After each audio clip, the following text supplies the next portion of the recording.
Hey, how's it going guys? This is Dave2D and this is a video on two laptops, the Asus GL553 and the Asus GL753.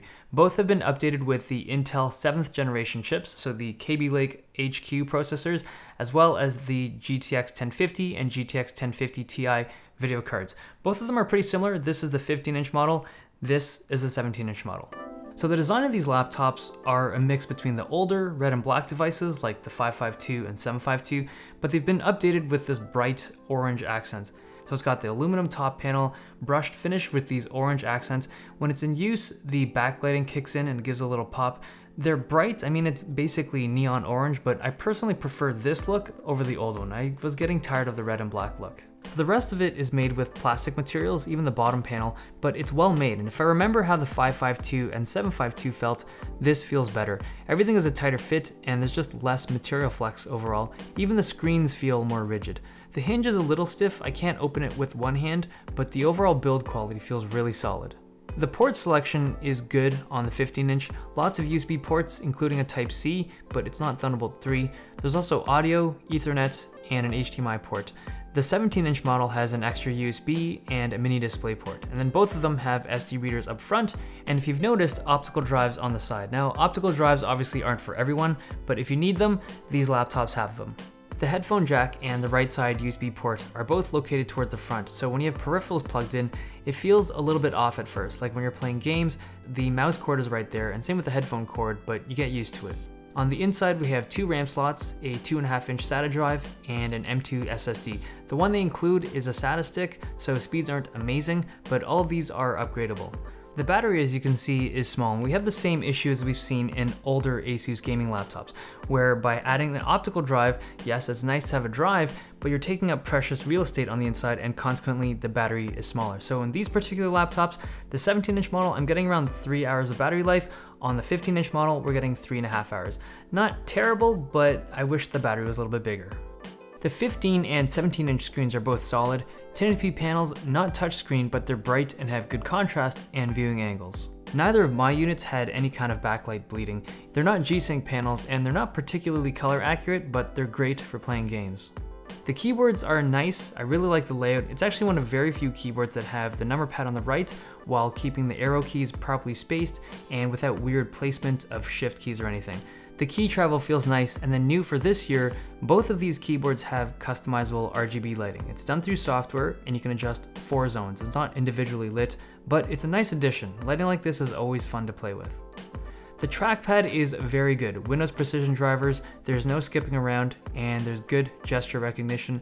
The surface is plastic, not glass, but it has a nice texture and it supports handwriting recognition, which is kind of neat. Now, it's not something that I'd ever use, but if you have a character-based language like Japanese or something, then yeah, that can be pretty cool.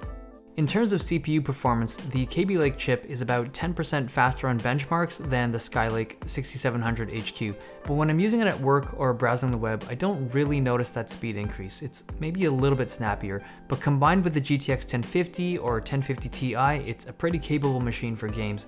For the GTX 1050, we're looking at around a 20 to 25% increase in performance over the 960M on benchmarks. Depending on the game, you can either increase graphics quality or just stay at the same quality and get higher frame rates.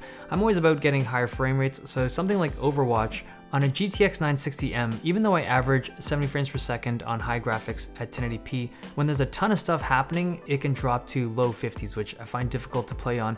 On the GTX 1050, I'm averaging around 90 frames per second, so when the fights get gnarly, I'm still above 60 frames per second. The 1050 Ti is even higher, it's pushing over 110 frames per second on the same settings.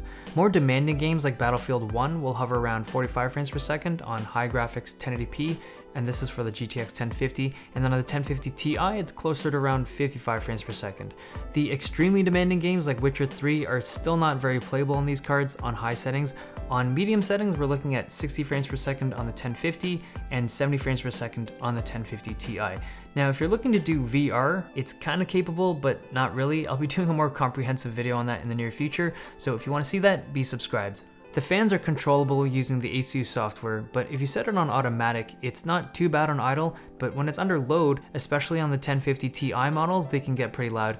There's no significant CPU throttling during benchmarks. The fans do a respectable job cooling it down, but the exhaust area gets pretty hot. The speakers actually sound quite different between the two models. The 17-inch ones sound better, they have better bass, more clarity, but the 15-inch ones actually get louder. Neither of them are amazing speakers, but they're not bad. Alright, so with the GL553 and the 753, you're getting devices with an aluminum top panel, plastic pretty much everywhere else, but good build quality.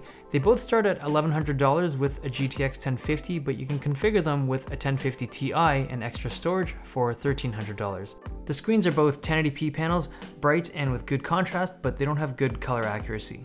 The keyboard is nice to type on, and the RGB lighting that they've included this year is pretty cool. The trackpad is good. I actually think it's one of the best trackpads at this price point. Inside, the Kaby Lake i7 and the GTX 1050 are a nice bump up from the previous generation, about 25% better than 960M, and it's another 25% for the 1050 Ti. Both configurations are properly cooled. The 16 gigs of RAM and the 2 storage drives are all easy to access and upgradable. The 48 watt-hour battery is relatively small, and despite the better energy efficiency of the new CPUs, it still only gets you 3 to maybe 3.5 hours of battery life. But overall, I like what they're doing here. I definitely like these more than the 552 and the 752 from the previous generation. I mean, those were nice, but the design language is feeling a little bit dated. This has obviously been refreshed. I like the orange, I like the RGB keyboard, and it's kind of like a mid-tier, mid-budget gaming laptop. So if that's what you're looking for, take a look at these ones. That's the end of this video. Hope you guys liked it. Thumbs if you did, subs if you loved it. See you guys next time.